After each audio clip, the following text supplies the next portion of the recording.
I set up the prize with Payne's Plough to try to get more plays by women produced on national stages in the UK. In 2018, only 26% of new main stage plays in the UK were by women, and I thought that's not right, and we need to do something about that because there is so much brilliant new writing by women that deserves to have a national platform.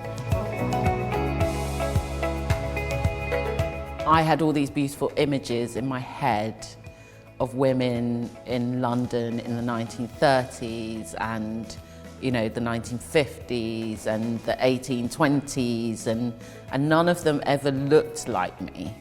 And yet I kind of instinctively knew, firstly, as black women, we go everywhere. Where there is life, you'll find black women, right?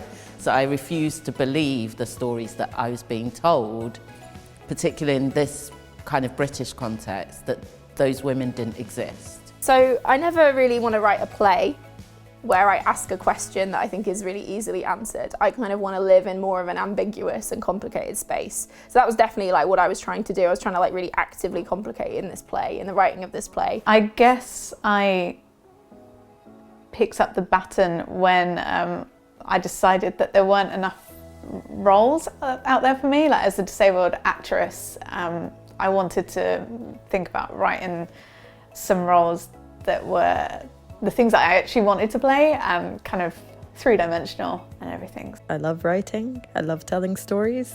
That's it, really. I've been lucky that I've grown up with some extraordinary storytellers in my life, and some of them are writers and some of them aren't. And I think I just really enjoy it. I just really enjoy writing plays in particular. So I always saw theatre as words. And I think when I started to see theatre, and it's like electrifying and live, and it kind of allows society to look at itself, I wanted to write about something that I knew, and I found that the more I wrote, the more I was able to articulate my own worldview and to also understand the world around me. I entered the prize because I don't have the luxury of creating art and people giving it a chance. That's not my reality. I don't believe the lie that is to sort of wait around, or even the lie of like working your way up towards something. Again, that's not my reality. And so I choose myself, like I choose to open doors for myself. I choose to be the center of my own universe. I choose to not ask for permission. And so I entered the prize because I choose myself. Yeah, I felt like there isn't always a lot of space for female playwrights to take risks creatively. And I had a lot of confidence with the group of people who were putting it together, that they would be interested in genuinely adventurous playwriting. And so I thought I'd give it a punt. Why not? One of the best things about this prize is that you get to write a statement.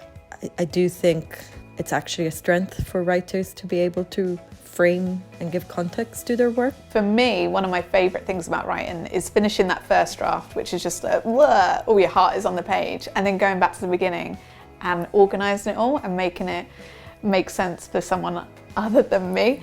That's one of my favourite things. So I guess I became a writer to organise my thoughts, and it's a way of processing things that, you know, I can't always process in everyday life.